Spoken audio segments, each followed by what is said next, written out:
Next on the checklists tutorial, we're going to see how you can extract information from all the data that you've collected through time on checklists. Number one, historic data.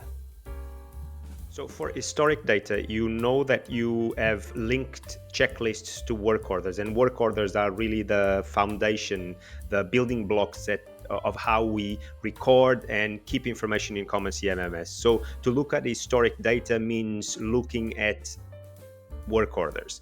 So we are going to do that now. Remember that in one of the previous videos, I said that it would be beneficial to keep a tag on the summary to make it easy for you to find work orders that have a certain checklist attached to them. And this is why, because for example, if I want to see through time how were the results for an inspection that was based on checklist 11, the way that I do that is I will go to search to text search, and then I will look for work orders that contain that tag of CL11. Remember, that is input by default and automatically by the system when you link the checklist to the work order. And here you go. Every single work order that has through time has had the checklist 11 attached to it now shows up on this list. It can be for 5 years ago up to now, or only last week, because of course you can also filter by the time period you're looking at. So this is number one, how you can get historic data.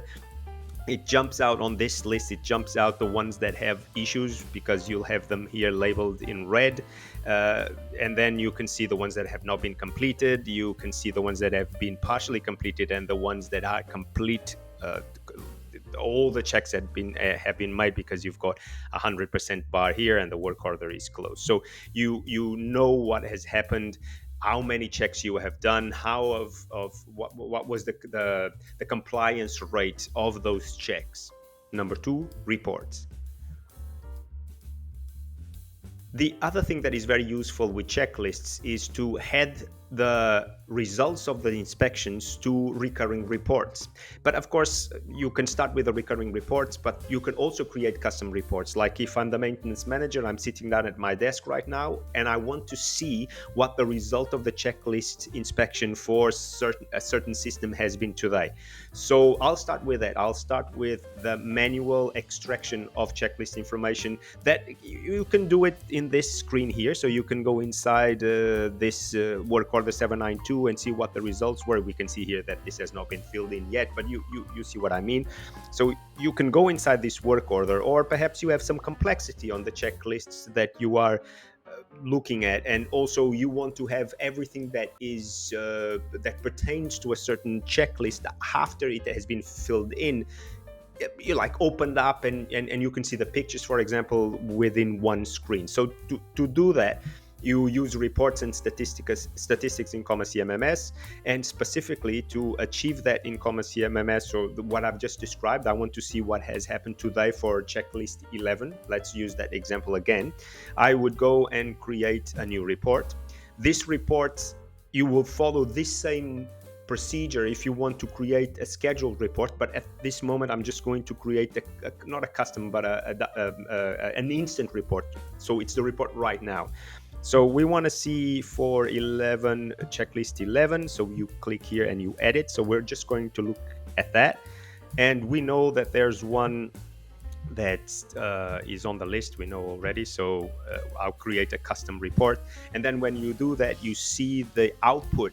And remember that this checklist in particular for today, the one for today, we saw already, it has not been filled in.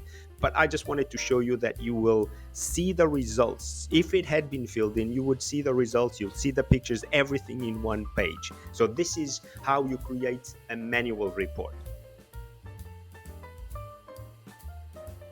A scheduled report is done very much the same way. So you'd come over here and select checklist 11 and put it on the list, just like we did for the custom report. However, you would press this button here to schedule the report.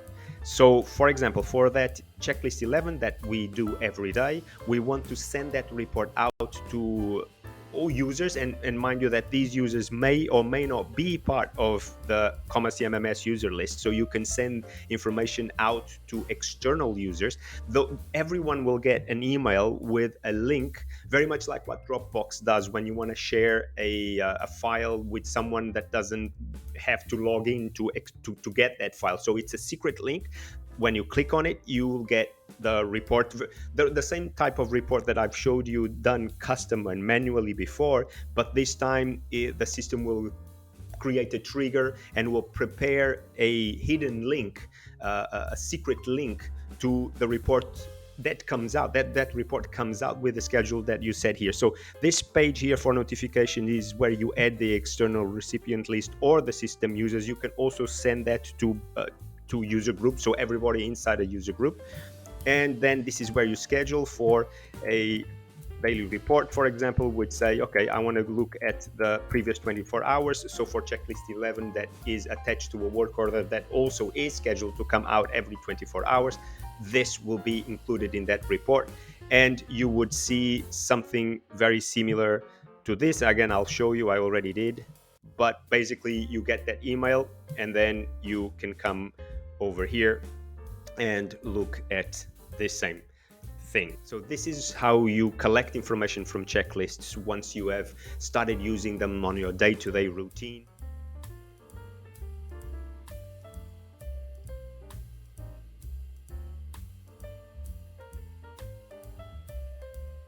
I hope that this tutorial has helped you get the most out of the checklists module in CMMS. I think that everything that I've showed you represents the features of the module, and also I think that it's very hard to explain exactly what you can do with it. What I have my intention with all of this was to tell you what the system can do, and then I think that a lot of customization can be done with those features to apply that module with as much power as possible to your own application. I hope it helped you. See you on the next one. Bye.